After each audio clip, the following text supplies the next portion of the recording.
20 mars 2012, journée internationale de la francophonie qui s'inscrit dans le cadre de la semaine de la langue française. Grand pays au cœur de l'Afrique, deuxième en superficie et troisième pour sa population humaine, la République démocratique du Congo vient après la France comme deuxième pays francophone du monde. Le pays a fêté avec faste cette journée. Élection du gouverneur au Bandundu, selon un sondage, Jean Kamissendou, cadre du PPRD, serait favori. Il pourra l'emporter avec plus de 75% des voix. Vu cette probabilité, les autres candidats de son parti ont désisté en sa faveur. Nouvelle édition du journal sur Télé 50. Bienvenue à tous. 20 mars 2012, journée internationale de la francophonie. Plus de 50 pays francophones célèbrent cette fête autour du français. Thème retenu pour cette année, le français est une chance. Et ici à Kinshasa, cet événement a été marqué par une cérémonie haute en couleurs au Grand Hôtel Kinshasa en présence des différentes personnalités dont Malick Sarr, le représentant du secrétaire général de la francophonie, Abdou Diouf. Le site officiel du 14e sommet a été également inauguré par Raymond Chibanda, président du comité de pilotage. Démocratique du Congo. Le premier à prendre la parole, c'est le commissaire général de l'organisation du 14e sommet de la francophonie en République démocratique du Congo. Sur les 200 millions de francophones dans le monde, 96 sont en Afrique. C'était donc dans l'ordre de choses que pour la 5e fois consécutive, le sommet de la francophonie se tienne en Afrique, ce continent d'avenir qu'il a vu naître et grandir. C'est la raison pour laquelle la célébration de cette journée de la francophonie dans ce pays d'accueil du 14e sommet se devait de revêtir un caractère spécial en prenant la dimension d'une semaine de la francophonie. Dépêché urgemment, Malick Sarr, conseiller politique du secrétaire général de l'Organisation internationale de la francophonie, était porteur d'un message d'Abdou Diouf en ce jour où le français est célébré à travers le monde.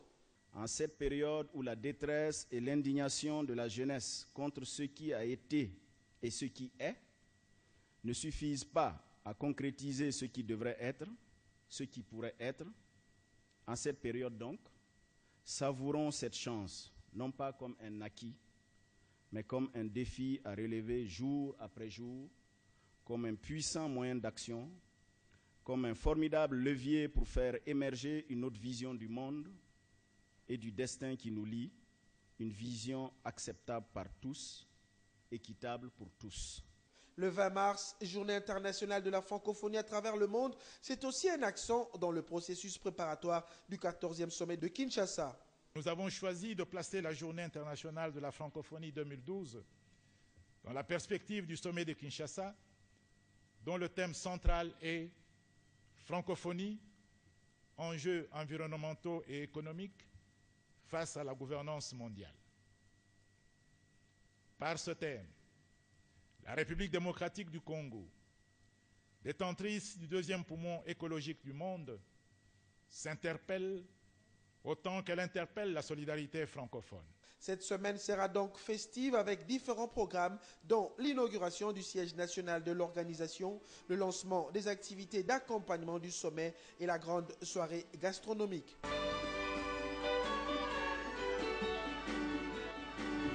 Selon plusieurs personnalités présentes à cette cérémonie, le décor de la tenue du 14e sommet de la francophonie s'implante pour la réussite de cet événement à Kinshasa. Leurs propos ont été recueillis par Fabien Lumbala. On va dire que là, on a franchi un point de non-retour. C'est évident que le sommet est lancé, qu'il est parti, que tout le monde est mobilisé. La salle était comble, les hautes autorités de l'État étaient là, les représentants internationaux, la presse. Toutes les forces vives de la nation congolaise sont prêtes pour accueillir le sommet. Aujourd'hui, c'est un grand honneur pour ce grand pays qui est en train de revenir sur le concert des nations et qui doit normalement prendre sa place et agir en conséquence. Et nous pensons qu'aujourd'hui, c'est une impression de joie. Nous venons de constater que l'équipe qui a été mise en place pour préparer ce 14e sommet est vraiment une équipe solide et que le travail va de bon train. Je suis moi-même impressionné et surtout intéressé. Parce que vous savez qu'en marge de ce sommet, de ce 14e sommet de la francophonie, le Conseil supérieur de l'audiovisuel et de la communication va accueillir les les autres instances de régulation africaines, de régulation des médias. Ben, non seulement ça prend corps, mais c'est vraiment en train de démarrer très sérieusement. Et moi, je suis persuadée de la réussite de ce sommet. Je vois bien que tout le monde s'y met. Et nous, on est à disposition pour aider ceux qui le souhaitent. Nous avons perdu l'organisation de ce sommet depuis 1980. Pourquoi on ne l'avait pas accordé? C'est parce que nous n'avons pas réuni les critères et les conditions idoines. Aujourd'hui, c'est fait. Vous avez vu les délégués du président Diouf, vous avez vu tous les ambassadeurs accrédités ici à Kinshasa qui sont venus pour encourager cela. Ceux qui doutent encore de l'organisation du sommet sont aujourd'hui convaincus que vraiment la machine est lancée. Si on n'était pas prêt, on n'aurait pas pris les risques en fait de lancer, en fait, les activités du sommet. Alors on s'y prépare et je crois qu'on sera à la mesure des enjeux. Et c'est ce mercredi au Théâtre des Verdures qu'interviendra le lancement officiel des activités préparatoires en marge du 14e sommet prévu en octobre prochain. Et dans le domaine du transport, je vous l'annonçais en titre, la Société congolaise de transport et des ports est en pleine phase de réforme depuis quelque temps. Sur fonds propres, cette société commerciale a réhabilité d'abord les quais 3 et 4, puis elle s'est dotée d'un important lot des engins de manutention entrés en activité. En début de ce mois, une acquisition qui permettra le désengorgement de ce port et enfler les recettes journalières.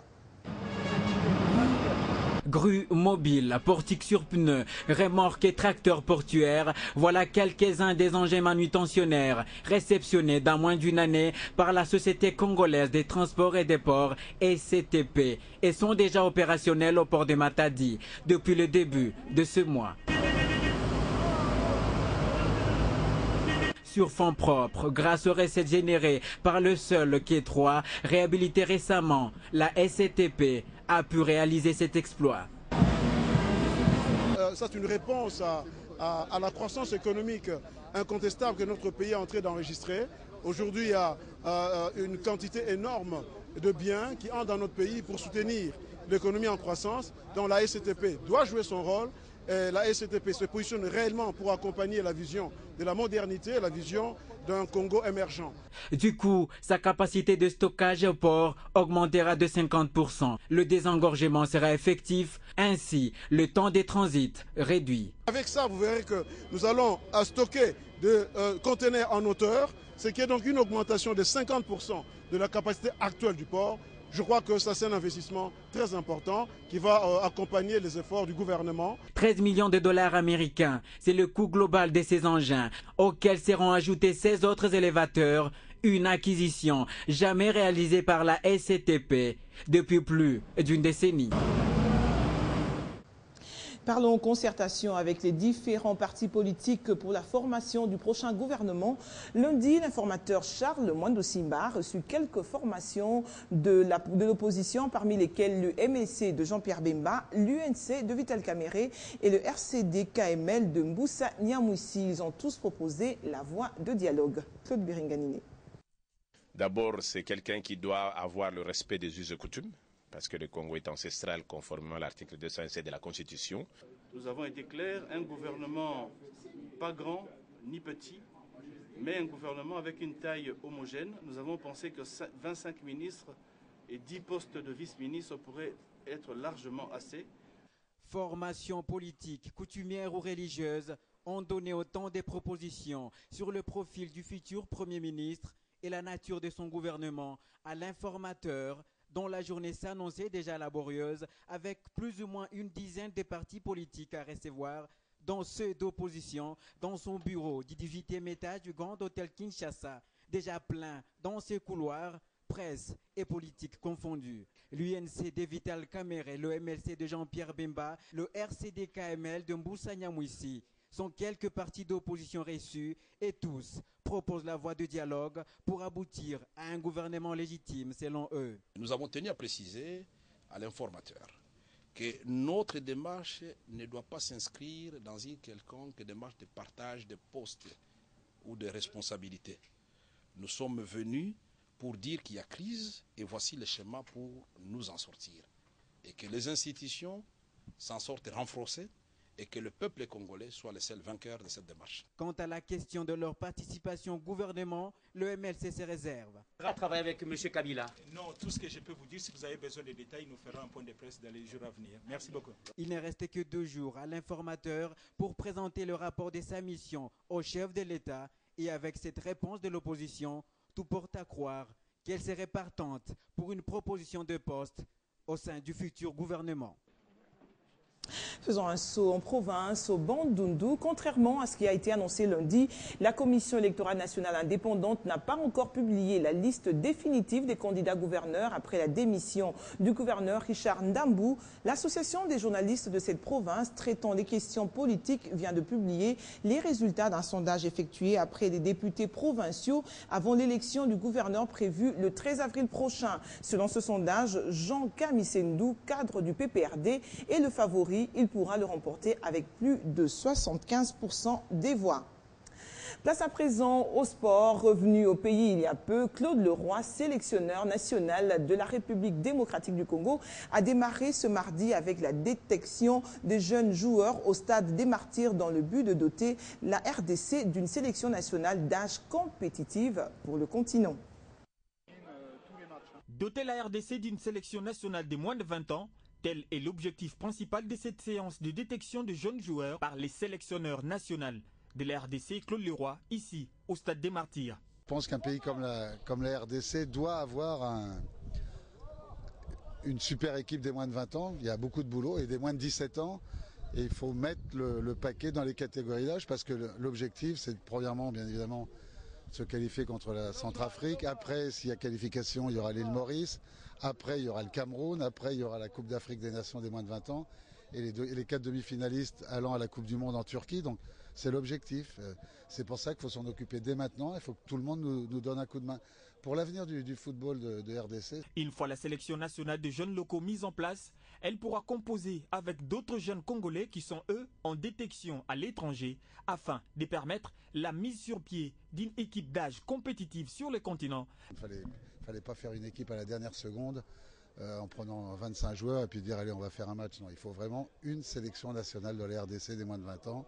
Mais il faut un budget, il faut des moyens et il faut qu'au plus haut niveau on sache que si on veut véritablement relancer le football dans ce pays et le mettre à très haut niveau, il faut des moyens. Sans moyens, on ne pourra rien faire. La République démocratique du Congo, un pays aux dimensions d'un continent, et la grande difficulté de Claude Leroy pour cette détection est celle de ne pas être partout où se joue le football, d'où il en appelle à l'implication de tous ceux qui ont un œil attentif sur les jeunes joueurs.